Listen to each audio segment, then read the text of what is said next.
सो मेरे प्यारे स्टूडेंट्स, आज का जो ये टाइम है इट्स वेरी इंपॉर्टेंट आप सभी के लिए ये समझने के लिए कि हमारी आगे की 3 महीने की जो जर्नी है वो कितनी निर्णायक है, कितनी इंपॉर्टेंट है और उसके अंदर हमारे इनपुट्स क्या चाहिए, राइट? बिकॉज होता क्या है, मोस्ट ऑफ द टाइम हम लोग भी थिंक अबाउट आउटपुट क्या होना चाहिए, आउटपुट क्या होना चाहिए, आउटपुट क्या होगा, आउटपुट ये आया नहीं तो क्या होगा, right? So half the time हम इसी सोच में लगे रहते हैं, जबकि हम लोग ये भूल जाते हैं कि हमारा इनपुट और वो भी हमारा डेली बेसिस के ऊपर हमारा इनपुट क्या मस्ट है।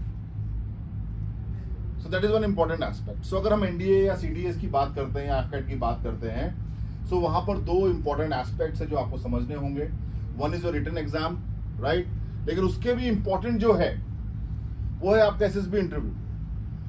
सो एसएसबी इंटरव्यू जैसे आपका रिटन का रिजल्ट आएगा, अनदर 45 डेज में आपका एसएसबी इंटरव्यू हो जाएगा and life will not give you that much time to prepare for that. So आपको वो चीजें अपने अंदर अभी से उतारनी होंगी। आपको अभी से एक बेहतरीन इंसान बनना होगा, एक सोशल अडेप्टेबल इंसान बनना होगा, एक लीडरशिप क्वालिटी वाला इंसान बनना होगा। आपको पढ़ना होगा, अपने सब्जेक्ट्स के बियॉन्ड भी जो सोशियो इकोनॉमिक इश्यूज है उनके बारे में आपको अपनी जानकारी अर्जित करनी होगी।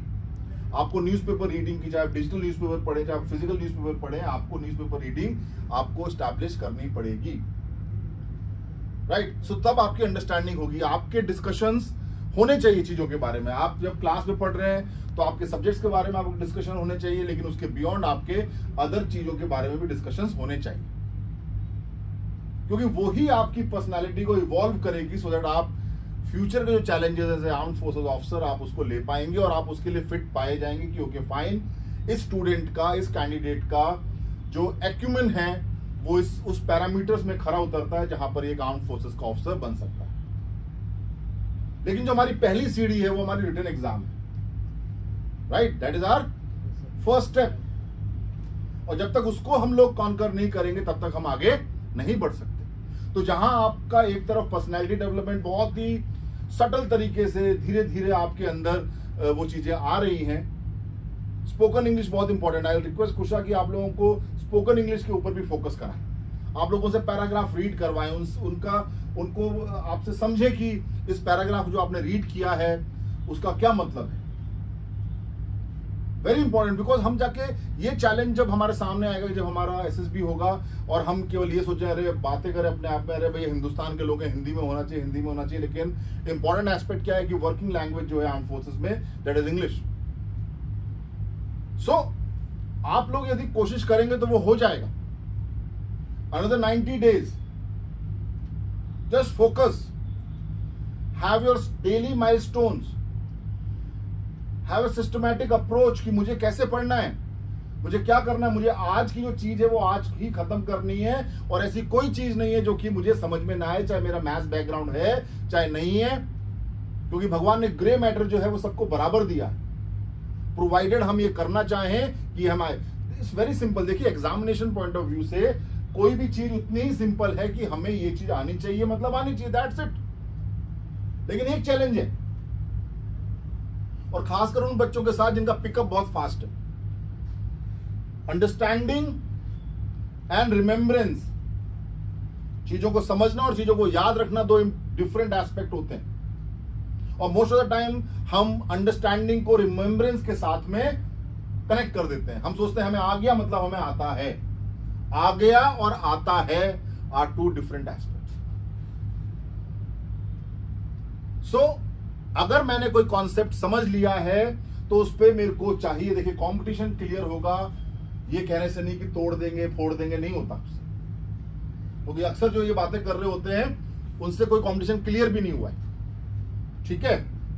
And I can bet, this is my experience of being selected in first attempt, कि कॉन्सेप्ट पढ़ने के बाद में यदि आप मल्टीपल चॉइस क्वेश्चन है, जैसा भी पेपर का पैटर्न है, जिनका पेपर का पैटर्न सब्जेक्टिव वे में है तो जब तक वो सब्जेक्टिव की तैयारी नहीं करेगा, जिनका पेपर का पैटर्न ऑब्जेक्टिव है जब तक वो ऑब्जेक्टिव की तैयारी नहीं करेंगे, जब तक आपका पेपर नहीं निकलेगा, चाहे भाषण कितने भी सुन लो तोड़ने के, I can guarantee you. So concept को समझने के बाद जब मैं उस पर क्लासरूम टीचिंग के बियॉन्ड प्रैक्टिस करता हूं तब जाके मेरा एक्यूमेन उस लेवल पे आता है कि मैं उस पेपर को, एग्जाम को क्रैक कर सकूं। अदरवाइज मैं सोच लूं कि मैंने कॉन्सेप्ट समझ लिया, टीचर ने जितने क्लास में सवाल कराए उतने मैंने कर लिए। नहीं, अगर आप कॉम्पिटिटिव एग्जाम्स की तैयारी कर रहे हैं और आप अपने टीचर से तेज नहीं हैं तो आप सेलेक्ट नहीं हो सकते। आपको अपने टीचर से, अपनी फैकल्टी से एक कदम आगे चलना होगा। अगर वो 100 सवाल करते हैं अपने अपने एक्यूमेन को बढ़ाने के लिए, तो आपको 150 सवाल करने पड़ेंगे। उससे आलस करोगे, अगर आप एमसीक्यू करने से आलस करोगे तो बहुत दिक्कत है, समझ लो मेरी बात। Got it? So beyond coaching, selection depend on self study. अगर आपकी सेल्फ स्टडी स्ट्रांग है तो मैं कोचिंग इंस्टीट्यूट ओनर हूं, मैं साफ कहता हूं कोचिंग इंस्टीट्यूट की जरूरत नहीं है। We are here just to give you a proper alignment. हम आपको सिर्फ और सिर्फ एक अलाइनमेंट देने के लिए है कि आपकी अप्रोच क्या होनी चाहिए। सिलेक्शन कैसे होगा? आपकी सेल्फ स्टडी से होगा। अगर आप सोचे कि जितना मैंने क्लासरूम में पढ़ लिया उतना बहुत है, सफिशिएंट है, तो sorry, that is absolutely insufficient. Understood? वो बिल्कुल इनसफिशिएंट है। जब आप मिडनाइट ऑयल बर्न करेंगे ना, यहां से समझने के बाद, कॉन्सेप्ट का जो भी डाउट है उसको क्लैरिफाई करने के बाद, जब आप जाके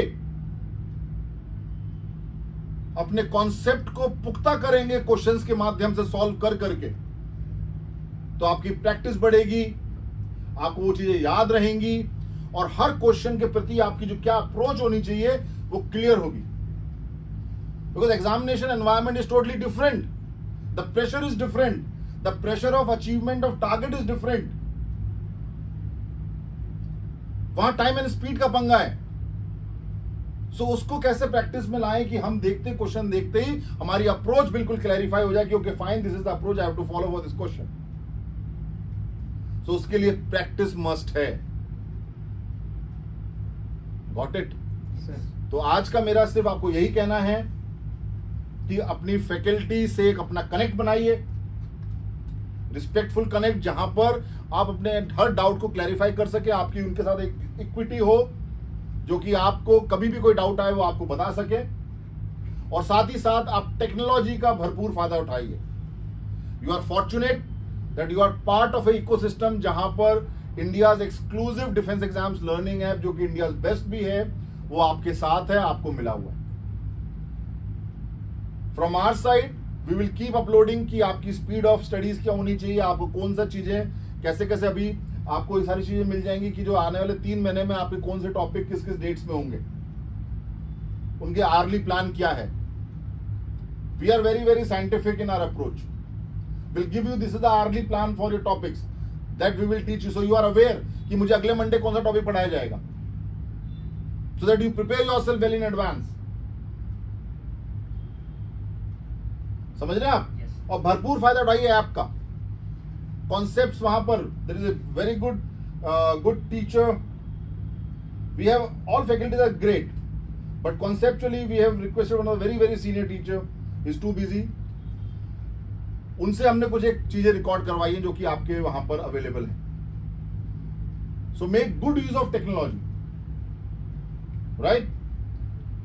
सो I wish you all the best, I wish all my faculties all the best for this 90 days journey, and I am sure कि आपकी ये जर्नी जो है बहुत ही फ्रूटफुल होगी और आप सब फ्लाइंग कलर से यहां से जाएंगे और अपने अपने टारगेट को अचीव करेंगे। मैं आप लोगों से बीच में मिलता रहूंगा। My job is to ascertain कि यू गाइज आर अलाइंड, आप फोकस्ड हैं, मोटिवेटेड हैं, और साथ ही साथ जो एसएसबी के लिए जो रिक्वायरमेंट है उसके लिए जो कैरेक्टर्स आपके अंदर इनबिल्ट करने हैं उसके बारे में मैं चर्चा करूंगा। सो मेरी नेक्स्ट मीटिंग आपके संग और ज्यादा ऑब्जेक्टिव होगी और ज्यादा एजेंडा बेस्ड होगी, जिसके अंदर मैं आपको एसएसबी के लिए और क्या हमें करना चाहिए, हमारे कौन कौन सी चीजें हैं जिसको हमें अपने अंदर ढालना चाहिए, उनके बारे में मैं आप लोगों को बताऊंगा।